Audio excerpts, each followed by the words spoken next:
So Yeah. can you tell me what is required when applying for an EHCP assessment? I think people get confused about an assessment and a plan. So could you just explain that for us, please? Yeah, anyway, good morning, Paula.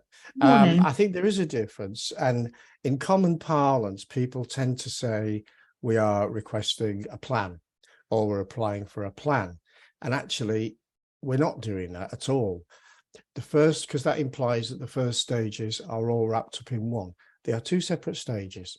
What we are doing is requesting an education, health and care needs assessment as the first stage.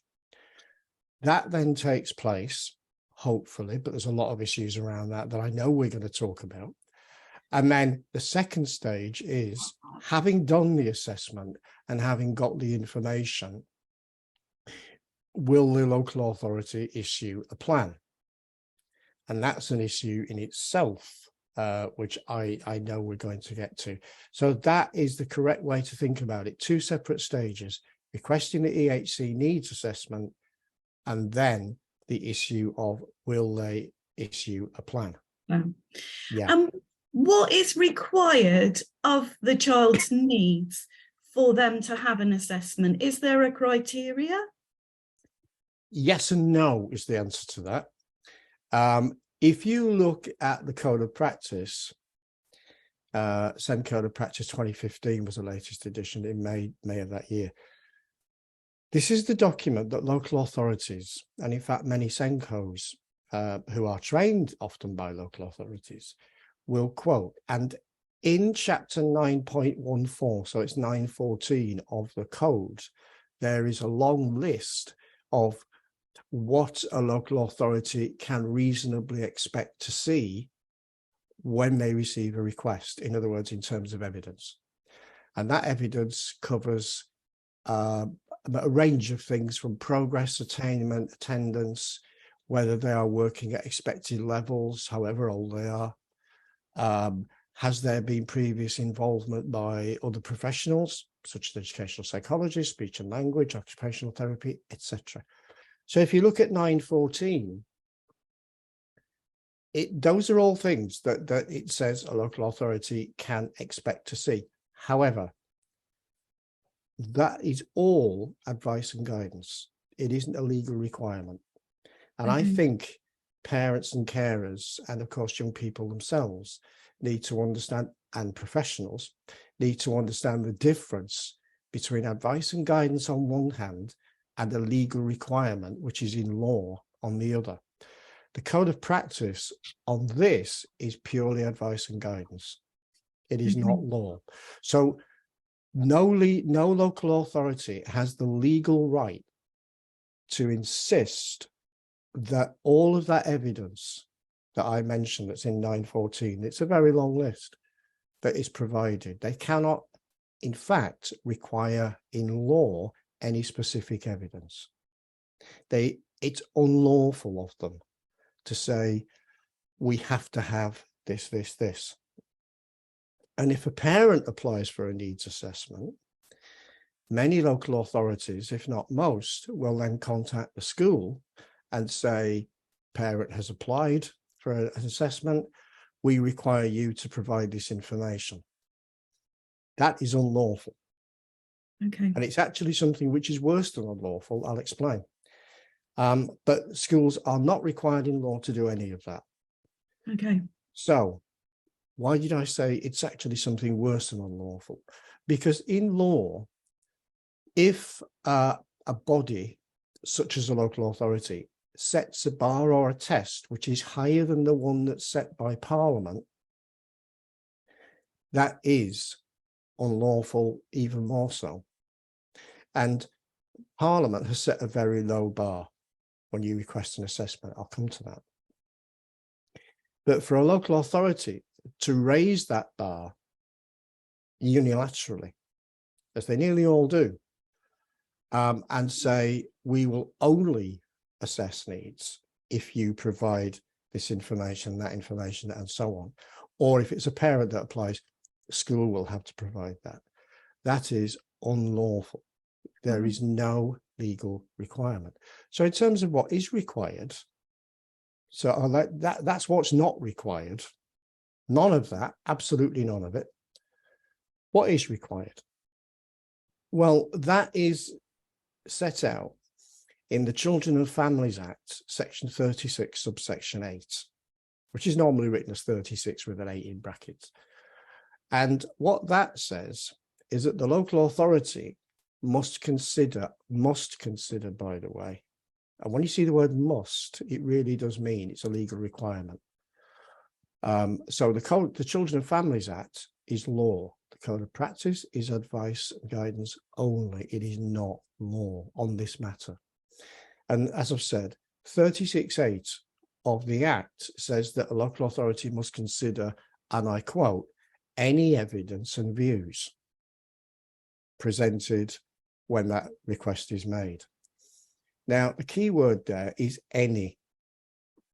Okay. In other words, a parent can simply write an email or post a one-page letter, handwritten or typed, and say, just give them the very basic information. I'll tell you the two parts of the test, which will be helpful to people when they're considering an assessment. It's a very, very low bar. Any views, any evidence. The two parts of the test, oh, by the way, this will help people, I think. I'm in Leeds, and I know of schools in Leeds which have taken the step, and I think quite a bold step, but it's paid off. Why wouldn't it? It's entirely lawful, of encouraging parents to request assessments by writing a one-page letter or a very short email. And my advice to parents is if you send an email to Books or any other authority that you might happen to live in, if you send an email, then my advice is print the email and also send it by recorded delivery. So you've got a signature to prove that they got it. Right, good idea. That's because it's very often the case that local authorities and caseworkers will write back. I mean, to be fair, they are large organisations. They can say, well, somebody missed that, we can't find it. Okay, so we get round that by printing it, recorded delivery, you've got a signature. If you send it by Royal Mail, recorded delivery every time. Okay, so what are the two parts of that test? Any views, any evidence.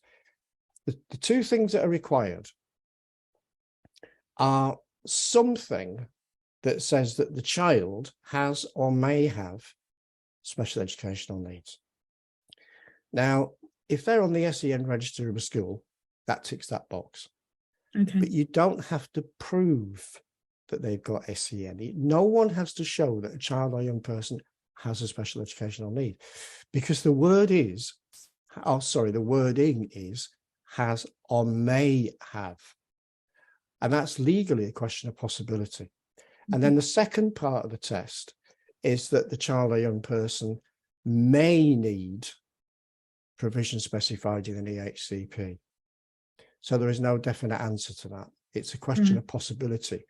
And any lawyer will tell you that in English law, a question of possibility cannot possibly legally be answered with a definite answer.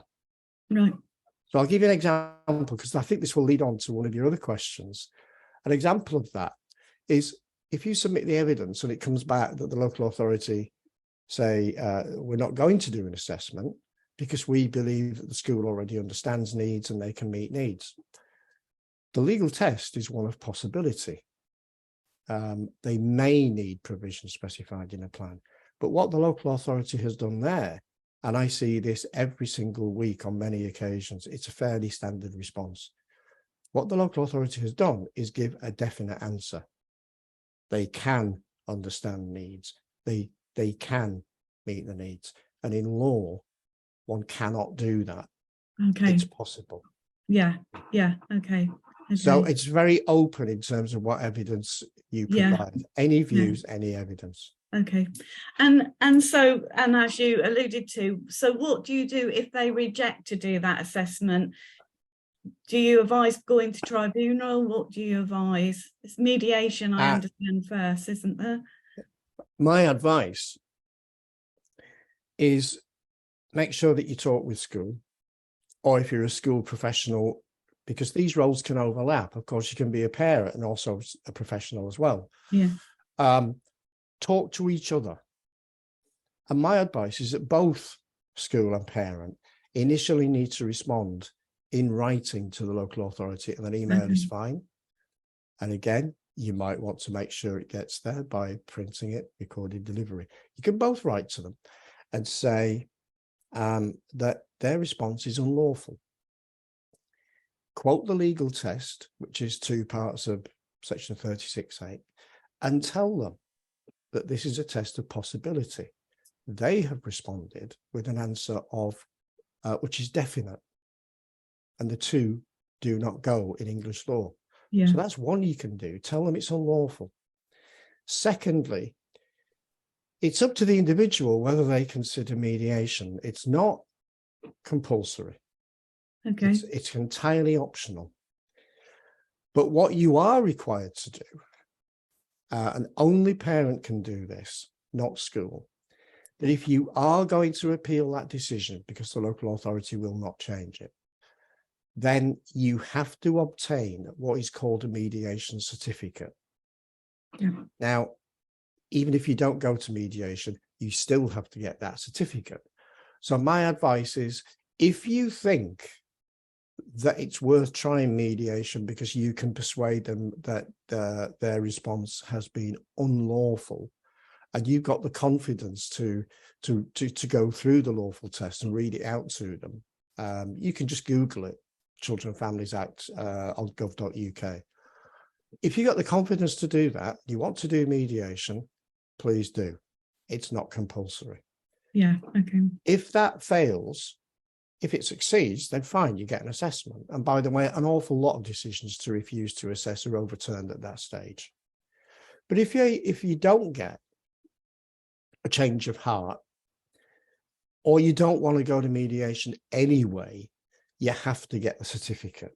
So what you've got to do is you've got to tell the mediation provider, who is an independent, they're all independent bodies. They are not local authority. These people are independent. A local authority are required by law to give you their contact details. And to be fair, they do when they send refusal letters. So either way, if you're in a mediation meeting and the answer is still no, then you can say to the mediation people there and then, okay, I need a certificate, please. Yeah. So that I can appeal this to tribunal. If you don't go to mediation, but you just want the certificate to be able to appeal, excuse me, you either email or you can call them, because they are an independent group of bodies. They're all separate in different areas. Because they're independent, I found they're very reliable wherever they are. You can email them, you can call and say, we've considered it. You have to say something like that. We've considered it, we've thought about it, but we don't want to go to mediation. We need you to send us the certificate. Yeah. And they will send you that within 3 or 4 days. Okay. So if you don't get a change of heart, you've thought about mediation, you've attended mediation, you can log an appeal at tribunal. And we do that by going online. And if you Google SEN tribunals, you'll get immediately the right option come up. Again, it's gov.uk. Yeah. And you go onto there and you will find a list of forms. And it's all online. Yeah. And if my memory is correct, it is form 35A for against the refusal to appeal. If you want to appeal other things at different stages for your child or son or daughter, then it's different forms. Yeah. But 35A, appeal a refusal to assess. It is a very simple form to fill in. It's largely personal details. And then there's a box that you tick. Have you got the mediation certificate? Well, you wait until you've got that before you log it. By the way, you've got 8 weeks to log an appeal after a decision, after an assessment is refused. 8 weeks. So you tick that box. There's another box that asks, why are you appealing? Why are you coming to tribunal? And you explain why. And if any parents want to appeal, but they're not confident maybe about the wording of it, then I would suggest that you either talk to school and ask if they can help, or talk to people such as yourselves to help them put that. Or in many areas, send EAS, and I've heard them recommended by many parents. I've also heard a lot of parents say that in their area, the send EAS, which is the Information and Advisory Support Service, which is part of the local authority, by the way, that it isn't very good. So it varies. Yeah, I think they're very good here in Bucks, but there is a very long waiting list to see them. So, and sometimes that causes anxiety because, you know, you're going to the tribunal. So, but I understand that there has been good advice given. So we may be confused. And I think when you're filling in the form about why are you logging an appeal, then my advice is keep it short, keep it to bullet points. You know, always try and stop yourself from long rambling explanations and airing your complaints and your grievances, because the tribunal judge doesn't want to know that. No, They want to know, why are you coming to us? So if they refuse an assessment, you could give the reasons they've given. You could then copy and paste section 36(8) from the Act and say, therefore, this decision is unlawful. And I think the tribunal judge would appreciate that, because they know that you are aware of the law. So it is very straightforward. So you log it, you send it, and then a day or two after, sometimes 3 or 4 days, I know in different areas they're very busy, you'll get a reply to allocate a date. Now that date, I have to say, could be months ahead, depending on the area. But if it's too far ahead and you've got a very important transition coming up for your child, let's say they're moving from primary to high school, you can contact the tribunal, explain the circumstances. And I think there's a separate form for that. Explain the circumstances. And I've known quite a few occasions when the tribunal has bumped people up for precisely that reason. Okay, well, that's good to know. Yeah, that's really good to know. I know from a personal experience that once the tribunal we started going to tribunal, the council changed their mind and backed down, and then the assessment was carried out. So so I think sometimes that happens. So it does. It does. You know, so say you get an assessment and then that's turned down, or what should you be asking for at the assessment? Because I understand parents have got an opportunity to ask what is part of who carries out bits of the assessment. Is that right? It is right. Yeah. Although it's called an assessment, the local authority is required to ask certain people, including parents, of course, and the child or young person, is required to ask certain people for advice and information. Now, these professionals don't have to carry out a full assessment. They contribute advice and information, and collectively that forms an assessment. So there is a list of who a local authority has got to ask, and anybody can look at that list. It's in the public domain on gov.uk, and if you Google Send Regulations 2014, and it's Regulation 6, and not only that, it's Send Regulation 6 subsection 1, so it's part 1, and it will give you a list of who they have got to consult. And then right down at the bottom of that list, there's an interesting addition, which is that parents have the right to request any particular professional be consulted to contribute to the assessment. And a local authority has to accept that if it is, and I use the word from the Send Regulation, 618, it's H, if it's a reasonable request. Okay. Now, it's extremely difficult for a local authority to argue it's an unreasonable request. So my advice is, if you're requesting an assessment, excuse me, and they do it, and you think that your child has got particular needs, or a particular professional has been involved with your child at school, then specifically ask for that type of professional. You cannot request a particular person by name. You can, but they don't have to go to that individual.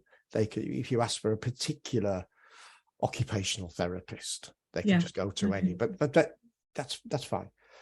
So please do it, and you can request that again in writing by email, or if you do email, print it, recorded delivery again. But yes, you have the right to request specific people, and that is in Send Regulation 6.1H. Okay. So say you do get they agree to do an EHC. So is there something specific that should be in that, you know, because sometimes it can be slightly woolly, can't it, the description? Is there something specific in any section that there should be there to make sure?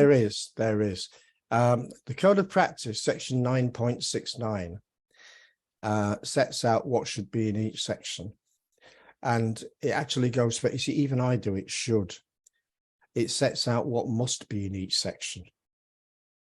Now, when you see the word must in the Code of Practice, it's law, which is why most of it is not law, because most of it does not use the word must. But there is. So it's 9.69. I'll give you an example, Paulette. In section F, which sets out the actual things that a school is expected to do, and by the way, school does not have ultimate responsibility for doing that. The local authority does, not school. In section F, it is a legal requirement that the provision, and this is where you tend to get very vague, woolly things. I agree with you, because I see EHCPs many times a week from all over England. The provision has to be specific, quantifiable, and measurable. So, example, if it says an adult should provide support all day long, that's 3 bits of unlawful provision. Adult, which people? They have got, it needs to say, it has to say, members of staff who are appropriately trained and or experienced, not just adult. Could be somebody off the street. And then give support. Well, what kind of support? Does that mean explain what they need to have for their lunch? Well, no, it doesn't. So it must say what kind of support, and then all day long or throughout the day. That's a common phrase that's used. You don't. That's not specific. Because does it include handover in the meet and greet? Does it include handover? Does it include play times at primary school? Does it include lunchtime? So specific, measurable, quantifiable in 9.69, and it also sets out in the same bit of the code what must be in each particular section. And then the dreaded, if you don't get the assessment, do you start the process that you went through previously? If you don't get the plan, then you start the process. What are acceptable reasons for them not giving a plan? Is the school is meeting their needs an acceptable reason for not getting a plan? It would vary on the circumstances. I can't give an absolutely black and white answer on that one. I think you'd have to look at the reasons that if you were a parent and you got that response, what were the reasons you were given? If it appears in a lot of the advice and information, that for example, that the professional who wrote a particular piece of advice and information considers that school is already doing what they need to do to meet the needs of that child, then that would be an acceptable reason. Okay. Okay. Having said that, I don't come across many refusals to issue. Okay. There are far more refusals to assess than there ever are refusals to issue. Okay. So you have to look very much at the specifics. If you get a refusal to issue a plan, you have to wait 6 months before you can request another assessment. Right. Okay. If you just get a refusal to assess, you can do everything I explained earlier, Yeah. and also resubmit an assessment request the next day. Right. There is no legal requirement to leave a gap. So if you don't get a plan, you have to wait 6 months. Thanks. In the meantime, can you challenge that decision? Absolutely, yes, you can. You can ask to go to mediation again. Yeah. And you go through the same process. That if you're not happy, you get a certificate and you can go to tribunal. If you are convinced that your child should have an EHCP to specify the provision. And again, it's impossible for anybody to give a definitive answer, Paulette, because every single case will be different. Yeah. Okay. It's a case of looking at the reasons. And I would say probably on balance, have a conversation with the local authority officer, Yeah. the name on the letter, or Yeah. contact them and get into a conversation. But you can go to mediation if you wish. You can log an appeal on that if you wish. Okay. And again, the very few cases that I come across of refusal to issue, I have known some be overturned because there's been that conversation, then they've gone to mediation, and they've had a change of mind. Yeah. Okay. Okay. And so schools, if a parent feels there should be an EHC, what should schools obviously be supporting that if they agree or disagree? It's a bit of again, on an individual basis, I suppose it's hard to answer that question, isn't it? So should the school be supporting? My view, absolutely yes. Yeah. Okay. Absolutely yes. Because even if school thinks that a child doesn't really need a legal document to specify their provision, what's the worst that will happen? And the worst that will happen is that if parent can secure an assessment, then school will receive a lot of extra information from professionals, which they wouldn't otherwise have got, to help them understand that child's needs and what they can do. So it's a win-win. Yeah. So for my, in my money, yes, they should. They don't always, because some schools tend to look at this in black and white terms instead of thinking about how they can benefit. But really, I think if a parent requests assessment and is pushing hard for a plan, they need to be talking with school. Okay. But I think also, and I have to say this, a parent needs to understand the purpose of an EHCP. Yeah. I've heard cases, genuine cases of a GP.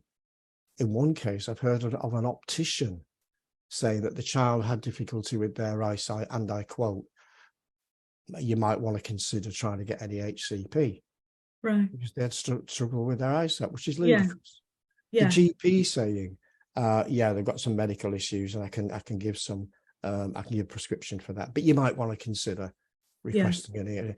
And I think sometimes parents are misdirected because of that, and it's not their fault, because obviously, why wouldn't you believe a professional? Yeah, absolutely. So but think about the purpose, think about what you want from it, talk with school and explain that even if there is no plan eventually, they will still get the benefit of all this advice and information. Yeah, I think that's really good advice.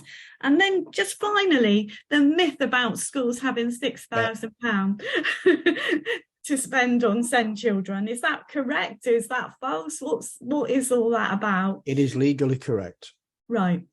There are things called the funding regulations, which have been around for many years. They actually go back to the 1998 under the Labour government then, excuse me, which looked at school funding. And it was confirmed with the reforms of 2014. So from 2015, there were the funding regulations, And if anyone's on Twitter and you go to my profile, there is a pinned tweet at the top next to my profile, which contains a link to a blog that I wrote a couple of years ago. So please go and have a look at that, because it doesn't give my opinion, it gives the legal quotes. Right, okay. And that specifies that there is, and I use the word that's in the funding regulations, a legal requirement for a local authority to delegate sufficient funds to a school to cover the cost of SEN provision for every SEN child. That means every child is on the school's register for SEN, up to £6,000 per year. So it is a legal requirement. Now, I know that many local authorities do not fund to that extent. Right. And I'm encouraging schools and trusts to challenge it. Like parents can challenge it as well. But yes, it is a legal requirement that they fund up to 6K. Now, I have to emphasize those two words. I get a lot of people coming back to me and they just get hung up on the 6K. Yeah. And people, no matter how many times I say it, I had to correct somebody on Twitter this morning, still think, oh, they've got to fund every SN child, every SEN up to 6. Sorry, they've got to fund 6K. No, they don't. It's up to 6. Okay. What does that mean for a child with an EHCP? It means that for a child with an EHCP, the local authority is required to make sure, and it's requirement. And by the way, I checked it with the DFE back in March 22 to make sure that nothing had changed. And they wrote back to me a very nice email with an updated link to the funding regs to say, no, you're absolutely right. It's still 6K requirement up to that for every child with SEN. So yes, a school has to fund the first 6K of the cost of provision in Section F. And I'm trying to encourage people to think about the cost of meeting the provisions that are specified in Section F of a plan, and to stop thinking about funding to meet need. Yeah, okay. Because when you look at it as a school professional, can we do this, can we not? You don't really look at Section B, which is the needs. You do at some point, but initially what you look at is Section F, which is the provisions. So it's a legal requirement that the local authority funds a school sufficiently so that they've got up to 6K for every SEN child, including a definite 6K for each child with an EHCP. And that is why a school is required to fund the first 6K of the cost of an EHCP Section F. So if they put a cost on it, and I say to schools, but look, just work out what it costs you to provide Section F. If it costs, let's say, 25 grand, they have to put the first 6 in. If they don't get enough money from the local authority, the school has to challenge that. Yeah, okay. But they've got to put the first 6 in anyway, right? Which means 19 is left. The law requires that the local authority fund all of that, all of it, not just part of it. Okay, yeah. So it is true. But there are those sort of caveats that I explained about the 6K. Okay. Yeah. Okay. I don't have any more questions. I think we've covered everything. I don't know if you think we've missed anything. I don't think we have, actually. I mean, my advice to all parents and school professionals alike, it's the same advice, is follow the law. Yeah. And not follow local authority policy, practice and procedure. Now, I can't take away from many local authorities that out there are many, and I mean many, local authority professionals who they're good people and they want to do the best for children. They're under pressure. And the issue is sometimes they're under pressure to follow local authority policy and not the law. And secondly, they may not receive the training required to understand the law as opposed to local authority policy. Because I have to say, everyone, that I've yet to see a set of local authority policies, practice and procedures which are fully legally compliant. Okay. And I work with many local authorities through the schools and parents. I haven't found one. No. I do know, and this is, I suppose this is really relevant to books, I do know that until early December, Buckinghamshire were telling school professionals that when they requested an assessment, they had to have parental consent in writing. And I pointed out to them that that was not a legal requirement, and therefore it's an unlawful demand. It was setting a bar higher than the one set by Parliament, which I mentioned. Right. And to be fair to books, they looked into it, and a week later, I got an email to say, thank you for that. We have now removed that from our website. Well, that's good to hear. And it is good to hear. And I think there are people who will listen if a point is made. But please, everyone, it's law which supersedes all local authority practice, policy and procedure. Absolutely. Yep. That's great. Thank you so much. I'll stop the recording.